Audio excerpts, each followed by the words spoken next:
BTSനെ കാണാൻ അച്ഛന്റെ ചങ്ങാടത്തിൽ കൊറിയയിലേക്ക് പോകാൻ ശ്രമിച്ച പെൺകുട്ടിയെ നാട്ടുകാർ തടഞ്ഞു. അത് കൊള്ളാലോ. എടി ആ ന്യൂസ് ഒന്ന് വെച്ചേടി, ചാനൽ മാറ്റല്ലേ.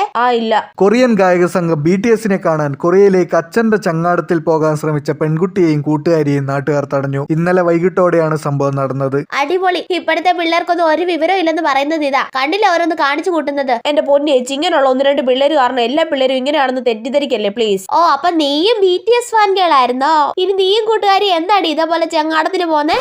ഇവൾക്ക് കളിയാക്കാൻ ഒരു കാരണം കൂടെ കിട്ടിയല്ലോ. അതിനൊക്കെ ഞങ്ങള് 90s കിഡ്സ്. പാട്ടുകൾ കേൾക്കുക, ആസ്വദിക്കുക, അത്രേ ഉള്ളൂ. അല്ല, ആരാ ഇത് പറയുന്നേ? പണ്ട് കുഞ്ചാക്കോ ബോബൻ കല്യാണം കഴിച്ചെന്ന് പറഞ്ഞ് കിടത്തി ചാടാൻ നിന്ന ആളല്ലേ. ചേച്ചിയുടെ പഴയ മണ്ടകഥകളൊക്കെ എനിക്കറിയാം. അയ്യോ, ഈ പെൺകൊച്ചിന് ഇതൊക്കെ എങ്ങനെ അറിയാം? എന്തോ എന്നെ ആരോ വിളിച്ചെന്ന് തോന്നുന്നു കേട്ടോ. ഞാൻ ഇപ്പൊ വരാവേ. നീ ആ ന്യൂസ് വേണം മാറ്റിക്കോ. പൊക്കോ, അതാ നല്ലത്. എന്നെ കളിയാക്കാൻ വന്നേക്കുന്നു. അല്ല, എന്നാൽ ഇവരെന്തിനാ ഈ ചെങ്ങാടത്തിലൊക്കെ പോവാൻ നിന്നത്? ഇവർക്ക് ബോട്ടിലോ മറ്റോ പോവായിരുന്നില്ലേ?